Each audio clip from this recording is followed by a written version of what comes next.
राधा कृष्णाभ्याम नमः। श्री गुरुचरण कमलेभ्यो नमः। एक बार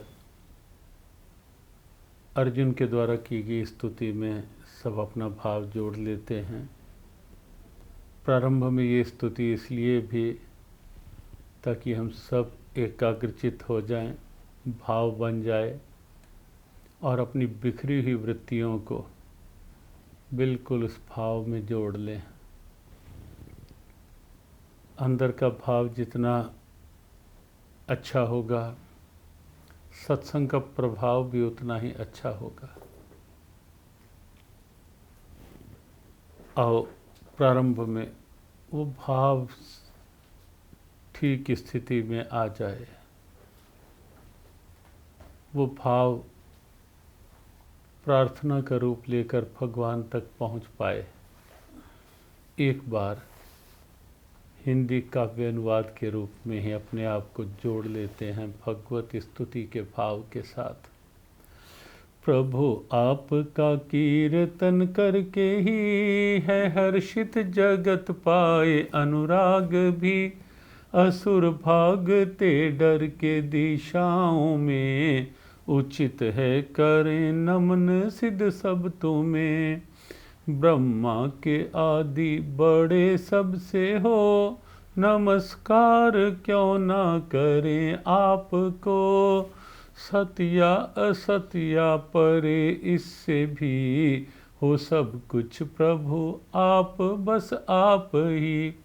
आदि देव भगवन सनातन भी हो, परम धाम सबको सहारा भी दो। हो सर्वज्ञ तुम जानने योग्य भी, समाया तुम्ही में जगत यह सभी। यम वायु अग्नि वरुण चांद तुम, पिता ब्रह्मा के और हो ब्रह्मा भी तुम। नमस्कार तुमको हजारों ही बार, नमस्कार भगवन है फिर नमस्कार। नमस्कार आगे व पीछे से भी, सब ओर से है नमस्कार ही। तुम्ही में है सृष्टि यह सारी प्रभो, सब कुछ सृष्टि के तुम ही तो हो। माना प्रभु तुमको अपना सखा, न प्रभाव जाना कभी आपका। प्रेम और परमाद में भर के ही, कहा कुछ भी मैंने हो तुमसे कभी। सोते जागते खाते हंसते हुए, अकेले किसी के भी आ सामने। अपमान मुझसे है कुछ भी हुआ, भगवन क्षमा उसकी हूँ चाहता। चराचर जगत के पिता हो तुम्ही, गुरु गुरुओं के भी हो पूज्य तुम्ही। न सम आपके कोई त्रैलोकी में, बढ़कर कोई कैसे हो आपसे। चरणों में गिर करता प्रणाम हूँ, कृपा करो मुझ पे विनती करूं। पिता पुत्र सखा मित्र पति पत्नी को, करे माफ वैसे ही मुझको करो। हर्षित हूँ मन भय से है कांपता, कभी देखा ना रूप यह आपका। मुझे रूप पहला ही दिखलाइए, हे देवेश प्रसन्न हो जाइए। हे देवेश प्रसन्न हो जाइए।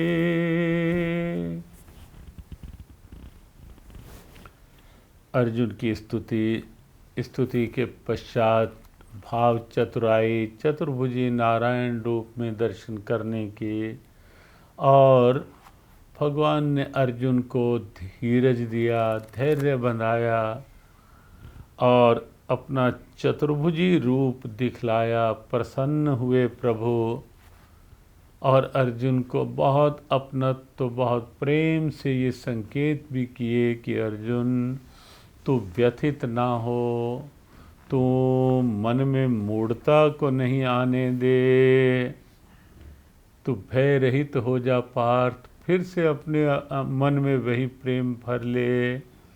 अर्जुन को धैर्य दिया।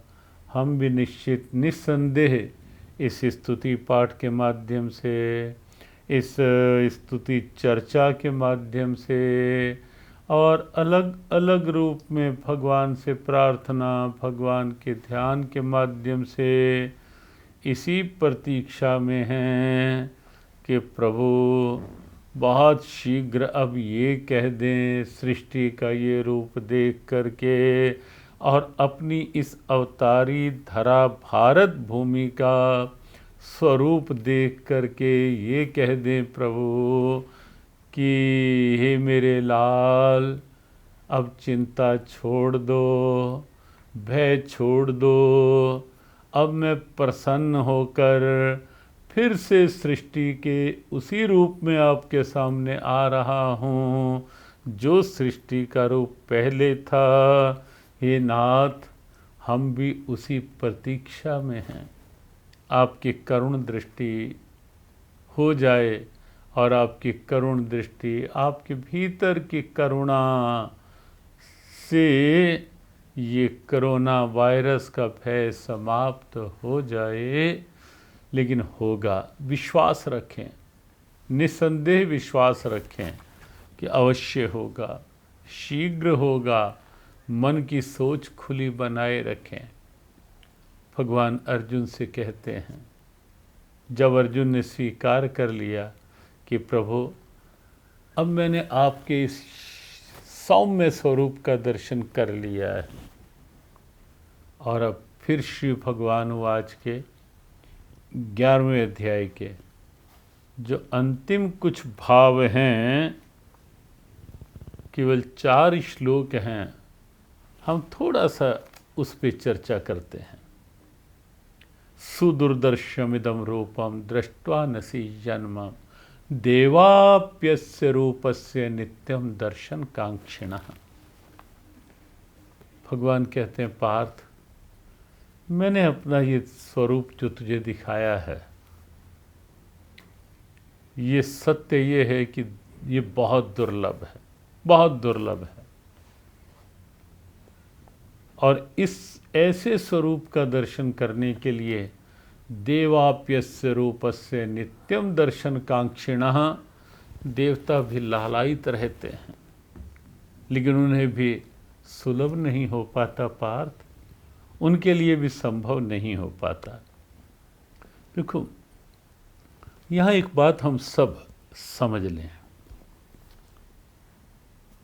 कि देव शरीर जो है वो निस्संदेह महत्वपूर्ण है मनुष्य शरीर से, लेकिन कुछ ऐसी दिव्यताएं हैं, सौभाग्य है जो केवल मनुष्य शरीर में संभव है, देव शरीर में भी संभव नहीं। और इसीलिए विचारकों ने, महापुरुषों ने ऐसा संकेत किया कि यह मनुष्य शरीर जो है वो सुर दुर्लभ सदग्रंथनि गावा, ये मनुष्य शरीर जो है सुर दुर्लभ है, ये देवताओं के लिए भी दुर्लभ है। और ये सत्य भी है। बहुत सी स्थितियां ऐसी हैं जो मनुष्य शरीर में ही हैं। हमने ये बात कई बार कही कि मान लो लोहा और चांदी 2 वस्तुएं सामने हों, और हमें कहा जाए कि कोई एक वस्तु उठानी है, लेनी है, तो क्या लेना चाहोगे? इसमें कोई विचार की बात ही नहीं कि सब कहेंगे कि लोहे की अपेक्षा चांदी। लेकिन एक बात और विचारें, मान लो पहले एक पारस हाथ में दे दिया जाए और फिर कहा जाए कि अब ये बताओ कि लोहे या चांदी में से क्या लेना चाहोगे, तो तब चांदी नहीं, तब प्राथमिकता लोहे को लेकर के होगी। क्यों? क्योंकि सब जानते हैं कि पारस के संग लगकर लोहा सोना बन सकता है, लेकिन चांदी तो चांदी ही रहेगी। बस ये अंतर समझ लें। देव शरीर, बाहरी ताम झाम दिव्यताएं, उस दृष्टि से देव शरीर बहुत महत्वपूर्ण हो सकता है, अच्छा हो सकता है, चांदी की तरह, और मनुष्य शरीर लोहे की तरह। लेकिन क्योंकि सत्संग का पारस, भगवान के नाम का पारस, भगवान की कृपा का पारस, ये तो केवल मनुष्य शरीर में ही संभव है ना, किसी और शरीर में नहीं। और इसलिए इस दृष्टि से देखें तो सुर दुर्लभ, देवताओं के लिए भी दुर्लभ है मनुष्य शरीर। देवाप्यस्य रूपस्य नित्यम दर्शन कांक्षिणा। अर्जुन, देवता भी तरसते रह जाते हैं इस सौभाग्य के लिए, लेकिन सुलभ नहीं हो पाता।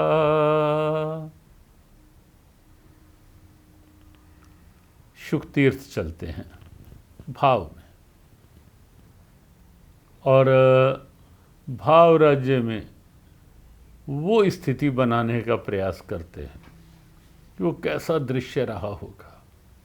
और आजकल तो देखो लॉकडाउन में हो, कभी कभी हम ऐसा भाव बना सकते हैं अपने आप में बैठे हुए, हम केवल प्रभु के भाव को मन ही मन ला करके प्रभु से बात कर सकते हैं।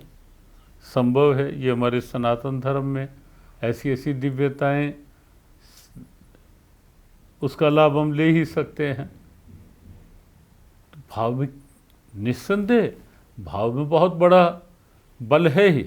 तो कुछ क्षण चलते हैं भाव में उस दृश्य की ओर, जब शुकदेव महामुनि परम तेजोमय स्वरूप बैठे हैं, स्वाभाविक शांत दिव्य मुद्रा में परीक्षित, और ढेरों ढेरों ऋषि उत्सुकता पूर्वक बैठे हैं शुकदेव महामुनि के श्रीमुख से श्रीमद् भागवत कथा का रसामृत पान करने के लिए। और अकस्मात एक बड़ी आश्चर्यमय घटना घटती है वहाँ कि स्वर्ग के कोई देवता सामने उपस्थित हो जाते हैं, निवेदन करते हैं शुकदेव महामुनि से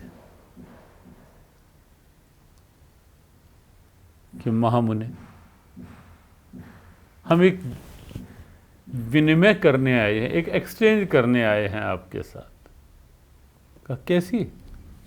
कहा हम ये पात्र लेकर आए हैं और इस पात्र में स्वर्ग का अमृत है, ये परीक्षित को पिला दो, मृत्यु के भय से उबर जाएगा, और ये भागवत का, भगवान की लीलाओं का, भगवान के भाव का अमृत, ये हमें पिला दो।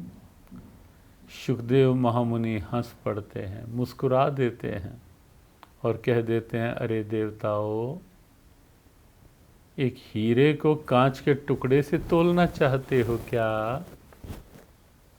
तुम जाओ अपने लोक में, ये अमृत तुम्हारे लिए नहीं है, और यहाँ तुम्हारे इस अमृत का कोई ग्राहक भी नहीं है। तुम ये अपना अमृत अपने लोक में ले जाओ। ये अमृत तो पृथ्वी में रहने वाले मनुष्यों के लिए ही सुलभ है, संभव है, और देवता चुपचाप लौट जाते हैं। देवाप्यस्य रूपस्य नित्यम दर्शन कांक्षिणः, ललायित होते हैं देवता। और अपने यहाँ तो एक गौरव है कि अपने भारत में तो ऐसे कितने कितने महापुरुष हुए जिन्होंने देवलोक में जाने से इनकार कर दिया कि प्रभु आप हैं तो हमारा स्वर्ग, हमारा वैकुंठ आपका नाम है, आपका प्रेम है, आपका भाव है, तो हमारा वैकुंठ भी यहीं, हमारा स्वर्ग भी यहीं, हमारे सारे लोक यहीं हैं। ब्रजवासी तो चैलेंज करते हैं भगवान को सीधा सीधा, वृंदावन छोड़ के वैकुंठ कौन जाए? जानते नहीं कि हम वृंदावन के वासी हैं। और ब्रज की गोपियां, आप कल्पना करें कि जो आनंद ब्रज की गोपियों के को मिला कन्हैया को अपने इशारों पर नचाने का, वो देवताओं को कहाँ? शेष महेश गणेश दिनेश सुरेशहु जाहि निरंतर गावहीं, जाहि अनादि अनंत अखंड अछेद अभेद सुवेद बतावहीं। ये तो रसखान, ये अपने भाव राज्य में आनंद ले रहे हैं, ऐसी ऐसी दिव्यताओं का, भगवत भाव का। उन्हें लग रहा है कि ब्रज की गोपी कैसी, और इसीलिए तो नारद जी भी कह देते हैं कि इन ब्रज के गोपी ग्वालों का क्या भाग्य है। अहो भाग्यम अहो भाग्यम नंद ब्रज नंदौक्सा यन मित्रम पूर्ण ब्रह्म परमानंद सनातनम। ये पूर्ण ब्रह्म जिनके साथ सहज भाव से ऐसी लीलाएं कर रहे हैं, ये भाग्य देवताओं का कहाँ? और रसखान तो जब भाव राज्य में बैठे बैठे ऐसी दिव्यता अनुभव कर रहे होते हैं कि कन्हैया माखन मांग रहे हैं,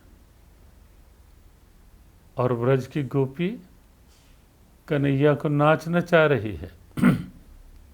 कन्हैया फिर कहते हैं सखी अब तो माखन दे दे, और ब्रजांगना कहती है ना का ना, और नाच और नाच। और जब कन्हैया थोड़ा चींपते हैं कि सखी कितना तो नाच लिया, अब तो माखन दे, देख का ना ढंग से नहीं नाचा तो थोड़ा ढंग से नाच तो माखन मिलेगा। और तब रसखान जैसों की भाव समाधि टूट जाती है, और रसखान का वो भाव लेखनी में उतर आता है कि शेष महेश गणेश दिनेश सुरेश सुरेशहु जाहि निरंतर गावहीं, जाहि अनादि अनंत अखंड अछेद अभेद सुवेद बतावहीं। नारद से शुक व्यास मुनि हार गए तो पार न पावहीं, और ताहि अहीर की छोहरियाँ छछिया भरे छाछ पे नाच नचावहीं। ये भाव, ये केवल इस तरह का गौरव है, ये और कहीं नहीं संभव। केवल इस पृथ्वी में और केवल मनुष्य शरीर, ये बात ध्यान रखें हम सब भी, इसे आप बहुत आसानी से ना लें या बहुत हल्के में ना लें कि अगर कहा जाए यज्ञ करो, गीता पाठ करो, भगवान का नाम जपो, कोई ध्यान करो, ठीक है, संसार के व्यवहार तो करने हैं, कर रहे हो, करते रहोगे, लॉकडाउन खुलेगा फिर उसी में लगना है, लेकिन कुछ चीज़ें तो इन दिनों सीख ही लो। कहाँ तो थोड़ी देर सत्संग के लिए निकलना होता था, हाय दुकान का समय है, इस समय कहाँ सत्संग, या थोड़ा सा दुकान से लेट होने लगे अगर ध्यान के क्लास भी है कि नहीं नहीं नहीं ये तो दुकान का समय है। कितनी चिंता दिमाग में भरी रहती थी। और हम प्राय भगवान को भी किनारे कर देते थे, इतने बिजी हैं हम। लेकिन आज देखो आप, भगवान की लीला, सब आराम से बैठे हैं ना, सब लॉकडाउन में जैसे भी है, सब कुछ बिल्कुल सूना सा दिखाई दे रहा है। तो इन दिनों में भगवान कृपा करें शीघ्र ये समय निकले, लेकिन इन दिनों में कुछ शिक्षा ले लो। ये मनुष्य शरीर मिला है, ये जो यज्ञ दान तप, ये भजन पाठ ध्यान इत्यादि, ये जो बार बार कहा जाता है ऐसे ही नहीं, ये केवल मनुष्य लोक में, मनुष्य शरीर में ही संभव है, किसी और योनि में ये संभव नहीं है। और जितना कर लोगे वही तो अपनी दिव्य कमाई है, वही तो अपना है। और अगर वो पूंजी साथ है, वो कमाई साथ है जो यहीं हो सकती है। हनुमान जी ने तो साफ मना कर दिया था ना भगवान राम को, जब लीला संवर्ण होने लगी प्रभु राम की। हनुमान जी नहीं थे पास, सब थे। बुलाया हनुमान जी को, पूछा प्रभु ने, हनु जानते भी हो कि मैं लीलाएं संवर्ण करके वापस साकेत धाम अपने निज धाम में जा रहा हूं। हाँ प्रभु, तो यहाँ क्यों नहीं हो? हनुमान जी ने कहा, प्रभु आपको इस रूप में जाते हुए देखना मेरे लिए कैसे संभव है। मैं तो इसीलिए एक और बैठ करके केवल आपके नाम में मग्न हो रहा।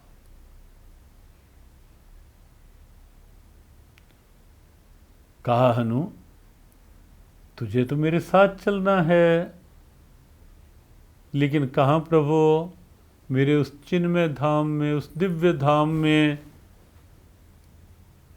कहा, प्रभु वहाँ क्या होगा? कहा, वहाँ मैं रहूँगा और आप लोग मेरे पार्षद बनकर उस धाम में रहोगे। हनुमान जी ने कहा कि आपके नाम का गुणगान होगा वहाँ क्या? कीर्तन होगा वहाँ क्या? आपकी कथा होगी वहाँ क्या? नहीं हनु, ये वहाँ कुछ नहीं होता।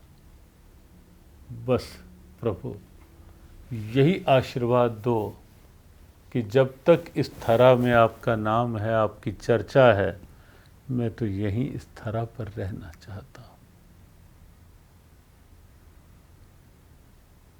आशीर्वाद ले लिया।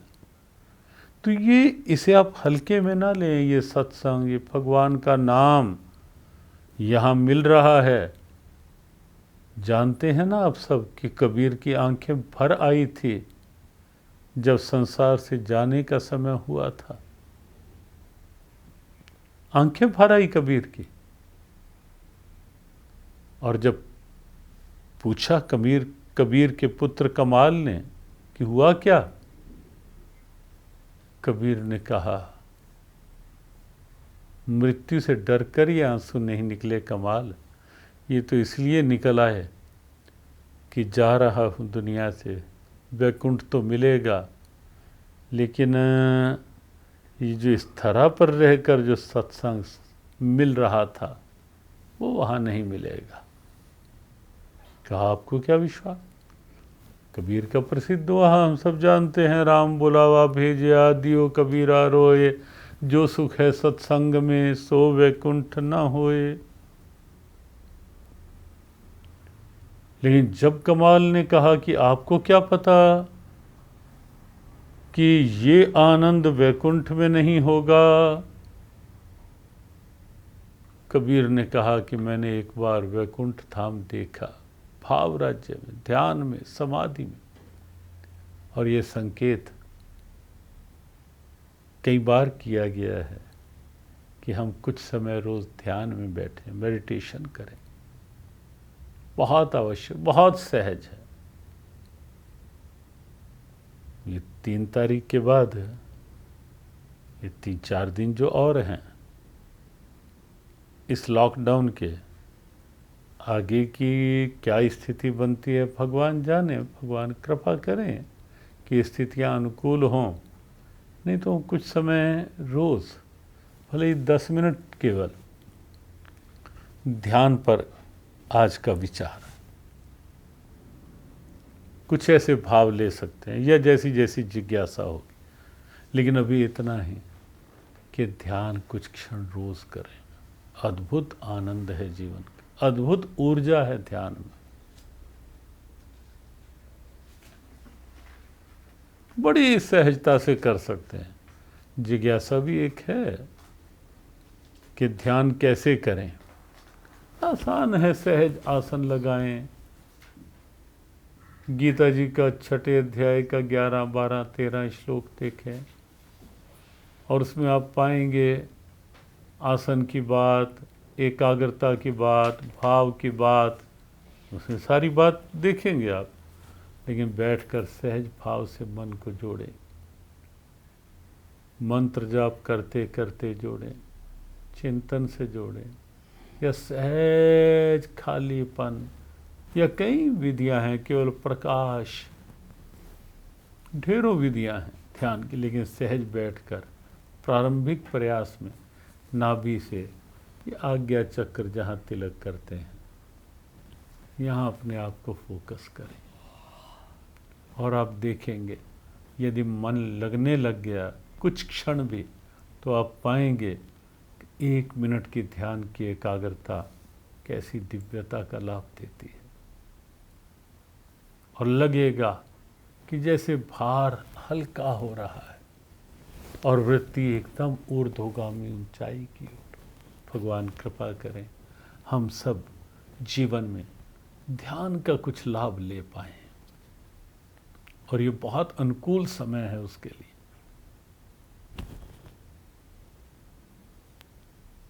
कबीर ने कहा कमाल, जब वृत्ति लगी, भाव राज्य में मैं गया, ऐसा लगा कि मेरे मन का पक्षी सीधा वैकुंठ पहुंच गया। लेकिन कमाल, जब वहां जाकर देखा वैकुंठ खाली, और जब पूछा कि वैकुंठनाथ कहाँ गए भगवान, तो कबीर ने कहा कमाल, उत्तर मिला कि भगवान तो नीचे पृथ्वी पर कहीं सत्संग करने गए हैं। कबीरा मन पक्षी भया, उड़कर चला आकाश, वैकुंठ धाम खाली पड़ा, प्रभु संतन के पास। कबीर ने कहा कमाल, मुझे निश्चित हो गया कि ये सत्संग तो इसी धरा पर है, ये देवताओं के लिए नहीं है। तो ये जो सहज स्थिति, ये सौभाग्य ये जो मिला है, इसका लाभ अवश्य ले लें, अवश्य ले लें।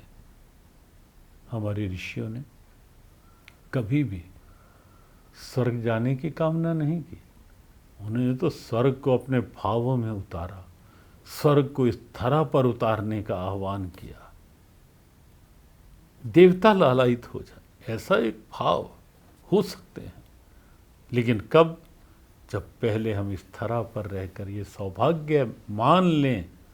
भगवान कहते हैं पार्थ, जो तुझे सौभाग्य मिला है देवताओं के लिए भी सुलभ नहीं। और सच ये है कि मनुष्य जीवन ही जो मिला है, ये भी कहाँ देवताओं के लिए सुलभ है। ये सत्संग कहाँ, ये भजन कहाँ, सुमिरन कहाँ, यज्ञ कहाँ। इसलिए आओ, जितना हो सके ये कर लें, जितना हो सके जीवन में ये करते रहें।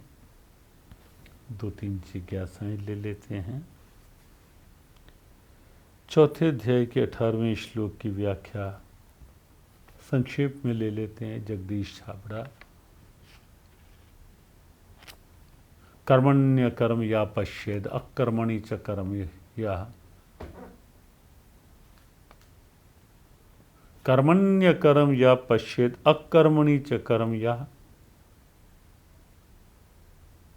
सा बुद्धिमान मनुष्येषु स युक्ता कृत्सन कर्म कृत। जो कर्म में अकर्म देखता है और अकर्म में कर्म देखता है। देखो, कर्म में अकर्म क्या होता है? कर्म कर रहे हैं लेकिन मैं नहीं कर रहा, प्रभु की कृपा से हो रहा है, प्रभु की कृपा से हो रहा है।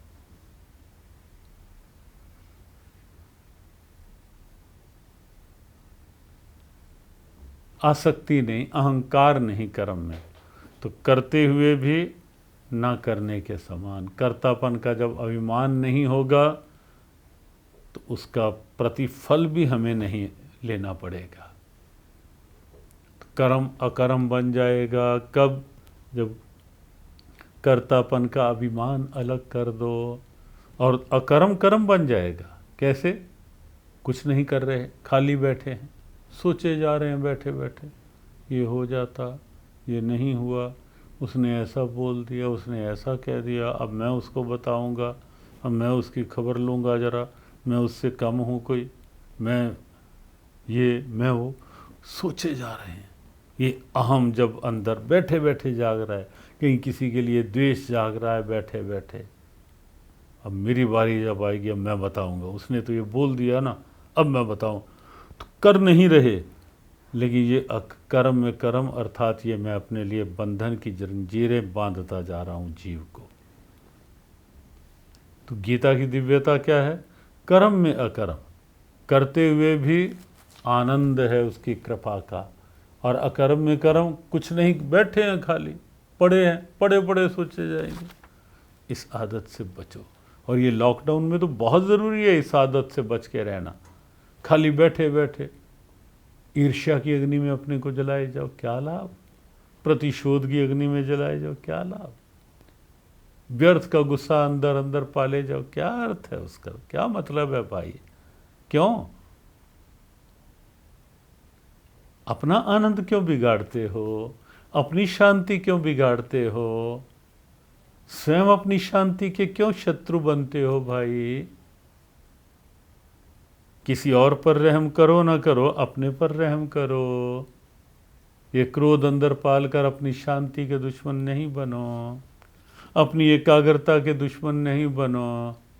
पहले नहीं प्रेम अंदर प्रकट हो पाता प्रभु के लिए, और ये वृत्तियां पाल कर अंदर, तो प्रेम कहाँ से हो जाएगा प्रभु से?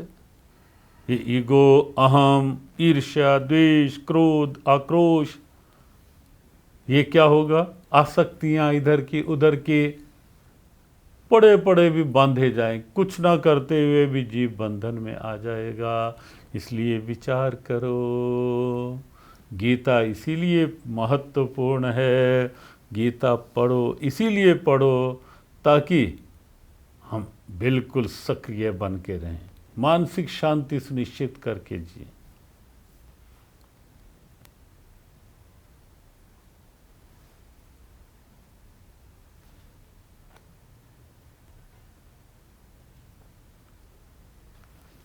विभीषण के चरित्र की बात जो आती है, कैसे अपनों से द्रोह करके भगवान को पहचाना, एवं साधारण व्यक्ति कैसे ये हिम्मत कर सकता है। अर्चना, देखो ये कहीं ना कहीं मानसिकता पर भी निर्भर करता है और पूर्व की स्थितियों पर भी निर्भर करता है।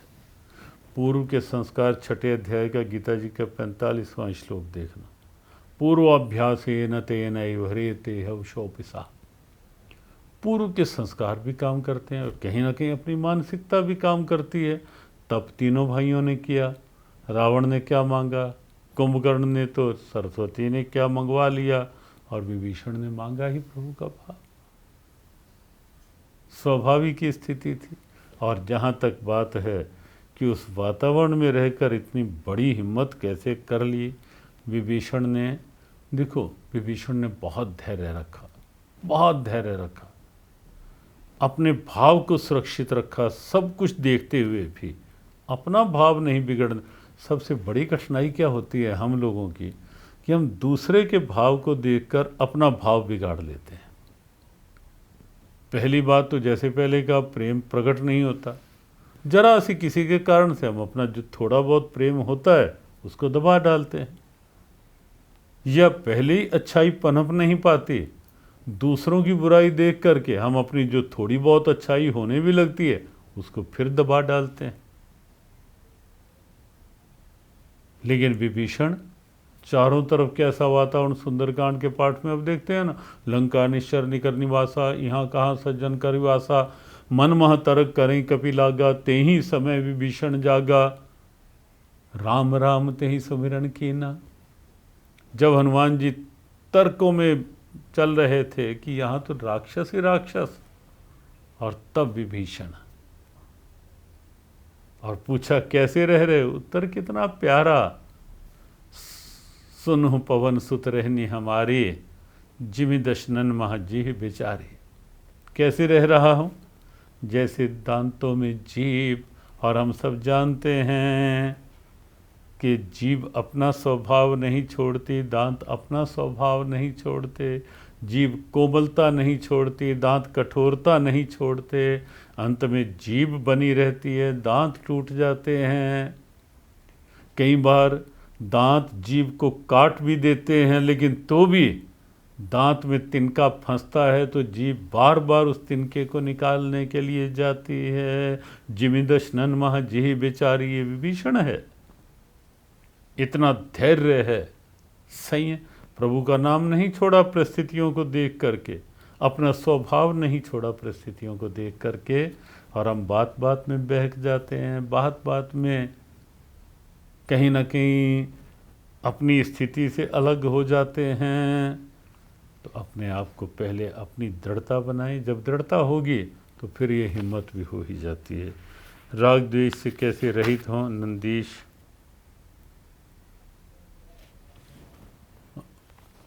देखो, राग द्वेष तो प्रभु के अर्पण कर दो, अनुकूलता प्रतिकूलता पर निर्भर करते हैं राग द्वेष, अनुकूलता भी प्रभु की, प्रतिकूलता भी प्रभु आपकी, इस भाव में रहेंगे तो निश्चित रूप से राग द्वेष से अतीत हो पाएंगे।